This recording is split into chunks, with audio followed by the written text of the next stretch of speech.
श्रीमन्महागणाधिपतये नमः। सजयति सिन्दूरवदनो देवो यत्पादपङ्कजस्मरणं वासरमणिर्वत्तमसां राशि नाशयति विघ्नानां। श्रीसरस्वत्यै नमः। नमस्ते शारदे देवी सरस्वतीमतिप्रदे वसत्वं मम जिह्वाग्रे सर्वविद्याप्रदा भव। ॐ नमो भगवते वासुदेवाय। श्रीकृष्णगोविन्द हरे मुरारी हे नाथ नारायण वासुदेव प्रद्युम्न दामोदर विश्वनाथ मुकुन्द विष्णोर्भगवन् नमस्ते। श्रीगुरुदेव दत्तात्रेयाय नमः।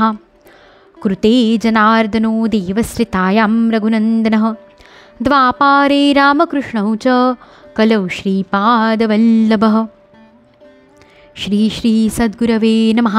हृदयान्तरी वसेतु श्रीगुरुमाऊली वरदहस्तधर मम श्री तव प्रेमलाभो जन्मजन्मान्तरी उद्धारावे कृपाळ्वा श्रीहरिराया। श्रीमद्भागवत महापुराण द्वितीय स्कंद अथ पंचमोऽध्यायः। सृष्टीवर्णन। नारदांनी विचारले, तात आपण अनादी देवादिदेव आणि सृष्टीकर्ते आहात, आपणास माझा नमस्कार असो। ज्याच्यामुळे आत्मतत्वाचा साक्षात्कार होतो ते ज्ञान आपण मला सांगावे। प्रभो, या संसाराचे लक्षण काय आहे, याचा आधार काय, याची निर्मिती कोणापासून झाली, याचा प्रलय कशामध्ये होतो, हा कोणाच्या अधीन आहे आणि वास्तविक ही कोणती वस्तू आहे, आपण याचे सत्यस्वरूप मला सांगावे। जे काही झाले, होत आहे आणि होणार आहे याचे स्वामी आपणच असल्याने हे सर्व आपण जाणताच। हा सगळा संसार तळहातावर ठेवलेल्या आवळ्याप्रमाणे आपल्या ज्ञानदृष्टीपथातच आहे। आपल्याला हे ज्ञान कोठून मिळाले, आपण कोणाच्या आधारावर उभे आहात, आपले स्वामी कोण आहेत, आपले स्वरूप काय आहे। आपण एकटेच तर आपल्या मायेने पंचभूतांच्या द्वारा प्राण्यांची उत्पत्ती करता। कोळी सहजतया जसा आपल्या तोंडातून धागा काढून त्याच्याशीच खेळतो, तसेच आपणही आपल्या शक्तीच्या आधाराने जीवांना आपल्यातच उत्पन्न करता आणि असे असूनही आपल्याला कोणतेही श्रम होत नाहीत। जगामध्ये नाम, रूप आणि गुणांवरून जे काही जाणले जाते त्यापैकी कोणतीही वस्तू, ती सत असत, उत्तम, मध्यम किंवा अधम कशीही असो, आपल्याशिवाय अन्य कुणापासूनही उत्पन्न झालेली नाही। अशा प्रकारे सर्वांचे ईश्वर असूनही आपण एकाग्र चित्ताने घोर तपश्चर्या केली। यावरून मला अशी शंका येते की आपल्यापेक्षा उच्च कोटीचा कोणी आहे काय? आपण सर्वज्ञ आणि सर्वांचे ईश्वर आहात। मी जे काही विचारित आहे ते सर्व आपण मला अशा रीतीने समजावून सांगा की जेणेकरून मी सर्व काही चांगल्या प्रकारे समजू शकेन। ब्रह्मदेव म्हणाले, पुत्रा नारदा, सर्व जीवांबद्दल वाटणाऱ्या करुणेपोटी तू मला हा सुंदर प्रश्न विचारला आहेस, कारण यामुळे भगवंतांच्या गुणांचे वर्णन करण्याची प्रेरणा मला मिळाली आहे। तू माझ्याविषयी जे काही सांगितलेस ते खरेच आहे, कारण जोपर्यंत माझ्याही पलीकडील असे भगवत तत्व जाणले जात नाही तोपर्यंत हा माझाच प्रभाव वाटत राहील। जसे सूर्य, अग्नी, चंद्र, ग्रह, नक्षत्रे आणि तारे ज्याच्या प्रकाशाने प्रकाशित झालेल्या जगाला प्रकाशित करतात, तसाच मी सुद्धा भगवंतांच्या चिन्मय प्रकाशाने प्रकाशित झालेल्या जगाला प्रकाशित करतो। ज्यांच्या अगम्य मायेने मोहित होऊन लोक मला जगद्गुरू म्हणतात, त्या भगवान वासुदेवांना मी वंदन करतो आणि त्यांचेच ध्यान करतो। ही माया तर लाजून त्यांच्यासमोर उभीसुद्धा राहत नाही, परंतु संसारातील अज्ञानी लोक तिने मोहित होऊन हा मी, हे माझे अशा प्रकारे बडबड करतात। हे नारदा, द्रव्य, कर्म, काल, स्वभाव आणि जीव यापैकी वास्तविक भगवंताखेरीज अशी कोणतीच वस्तू नाही। वेद नारायणांचेच वर्णन करणारे आहेत। देवता नारायणांशीच एकरूप आहेत आणि सर्व यज्ञसुद्धा नारायणांच्या प्रसन्नतेसाठीच आहेत। यज्ञापासून ज्या लोकांची प्राप्ती होते तेही नारायणांमध्येच कल्पिलेले आहेत। सर्व योग साधना नारायणांच्याच प्राप्तीसाठी केल्या जातात। सर्व प्रकारचे तप नारायणांकडेच घेऊन जाते। ज्ञानानेही नारायणांनाच जाणले जाते। सर्वांचे फलही भगवान नारायणच होत। ते द्रष्टा असूनही ईश्वर आहेत, निर्विकार असूनही सर्वांचे स्वरूप तेच आहेत।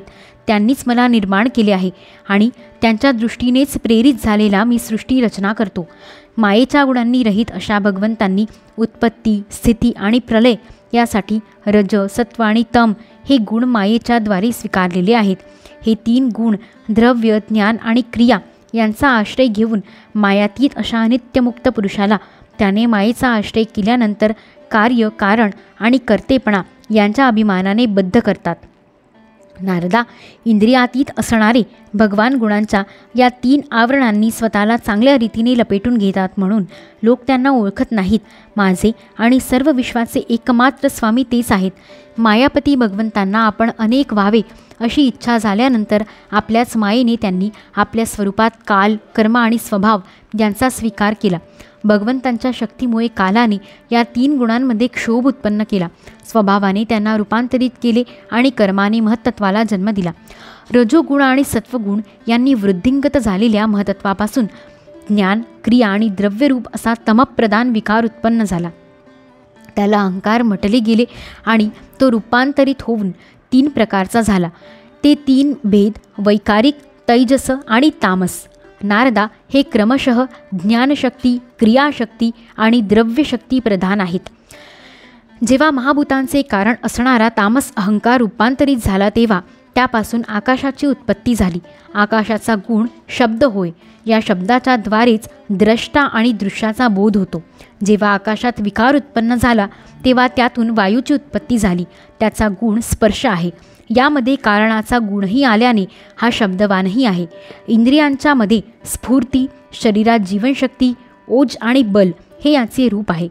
काल, कर्म आणि स्वभावाने वायूमध्ये सुद्धा विकार उत्पन्न होऊन त्यापासून तेजाची उत्पत्ती झाली. याचा प्रधान गुण रूप आहे. आकाश आणि वायू या कारणांचे शब्द आणि स्पर्श हेही गुण याच्यात आहे. तेजाच्या विकाराने पाण्याची उत्पत्ती झाली. याचा गुण आहे रस. याला कारणतत्व असणाऱ्यांचे शब्द, स्पर्श आणि रूप हेही गुण याच्यात आहेत. पाण्याच्या विकाराने पृथ्वीची उत्पत्ती झाली. तिचा गुण आहे गंध. कारणाचे गुण कार्यात येतात. या न्यायाने शब्द, स्पर्श, रूप आणि रस हे 4ही गुण पृथ्वीत आले. वैकारिक अहंकारापासून इंद्रियांच्या अधिष्ठात्या अशा दिशा, वायू, सूर्य, वरुण, अश्विनी कुमार, अग्नी, इंद्र, विष्णू, मित्र आणि प्रजापती या 10 देवतांची उत्पत्ती झाली. तैजस अहंकारापासून कान, त्वचा, डोळे, जीभ आणि घ्राण ही 5 ज्ञानेंद्रिये तसेच वाणी, हात, पाय, गुदद्वार आणि जननेंद्रिय ही 5 कर्मेंद्रिये उत्पन्न झाली. त्याचबरोबर ज्ञानशक्तीरूप बुद्धी आणि क्रियाशक्तीरूप प्राण हेही तैजस अहंकारापासून उत्पन्न झाली. हे श्रेष्ठ ब्रह्मर्षी, ज्यावेळी ही पंचमहाभूते, इंद्रिये, मन आणि सत्व इत्यादी 3 गुण हे सर्व एकमेकांशी संगठित झाले नव्हते तेव्हा स्वतःला राहण्यासाठी म्हणून भोगांचे साधनरूप असलेल्या शरीराची रचना करू शकले नाहीत. जेव्हा भगवंतांनी आपल्या शक्तीने यांना प्रेरित केले तेव्हा त्यांनी एकमेकांशी जुळवून घेतले. त्यांनी आपापसात कार्यकारण भावाचा स्वीकार करून व्यष्टीरूप पिंड, एक जीव आणि समष्टीरूप ब्रह्मांड, सर्व चराचर जीव या दोहोंची रचना केली. हे ब्रह्मांडरूप अंडे 1000 वर्षेपर्यंत निर्जीव अवस्थेत पाण्यामध्ये पडून राहिले. नंतर काल, कर्म आणि स्वभाव यांच्या साह्याने भगवंतांनी त्याला जीवित केले. ते अंडे फोडून त्याच्यातून विराट पुरुष निघाला. त्याच्या मांड्या, पाय, हात, डोळे, तोंड आणि मस्तके हजारो होती. विद्वान पुरुष उपासनेसाठी त्याच्या अंगामध्ये समस्त लोकांची कल्पना करतात. त्याच्या कमरेपासून खालील अंगात 7 पाताळांची आणि वरील अंगात 7 स्वर्गांची कल्पना केली जाते. या विराट पुरुषांचे ब्राह्मण हे मुख आहे, क्षत्रिय हात आहे, वैश्य याच्या मांड्यांपासून आणि शूद्र पायांपासून उत्पन्न झाले आहेत. याच्या पायामध्ये भूलोकाची कल्पना केली गेली आहे.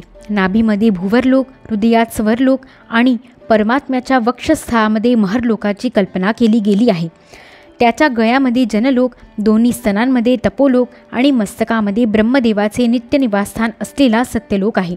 त्या विराट पुरुषाच्या कमरेमध्ये अतल, मांड्यांमध्ये वितल, गुडघ्यांमध्ये पवित्र असा सुतललोक आणि पोटऱ्यांमध्ये तलातलाची कल्पना केली गेली आहे. घोट्यांमध्ये महातल, पायाच्या वरच्या भागात रसातल आणि तळव्यांमध्ये पाता असे समजावे. अशा प्रकारे विराट पुरुष सर्व लोकमय आहे. किंवा विराट पुरुषाच्या पायात पृथ्वी, नाभीमध्ये भूवरलोक आणि मस्तकात स्वर्लोक अशा प्रकारे सुद्धा 3 लोकांची कल्पना केली जाते. अध्याय 5 समाप्त. इति श्रीमद्भागवते महापुराणे पारमहंस्या संहिताया 2 स्कंदे 5मोऽध्यायः. यदक्षरपदभ्रष्टं मात्राहीनं तु यद्भवेत् तत्सर्वं क्षम्यतां देव. नारायण नमोऽस्तुते। मंत्रहीनं क्रियाहीनं भक्तिहीनं सुरेश्वर, यत्कृतं तु मया कर्म परिपूर्णं तदस्तु मे। भवे भवे यथा भक्तिः पादयोस्तव जायते, तथा कुरुष्व देवेश नाथस्त्वं नो यथा प्रभो। नामसंकीर्तनं यस्य सर्वपापप्रणाशनं, प्रणामो दुःखशमनस्तं नमामि हरिं परं। श्रीकृष्णार्पणमस्तु। कशालादिला जन्मते हि कळेना, करावे परिकायते हि सुचेना। जावो न जीवन परिमाझे वाया, क्षमा कर श्री सद्गुरुराया। सदांतरियासे नाम तुझे, कळू दे मला सत्य कर्तव्य माझे। तुझ्या थोर कृपे पळो दूर माया, क्षमा कर श्री सद्गुरुराया। श्री दत्तात्रेय समारंभां श्रीमद्वासुदेवानंद सरस्वती यतिमाध्यमाम् अस्मदाचार्यपर्यन्तं वन्दे श्रीगुरुपरम्परां। श्रीगुरुदेव दत्तात्रेयार्पितमस्तु। श्री सद्गुरुचरणारविन्दार्पणमस्तु।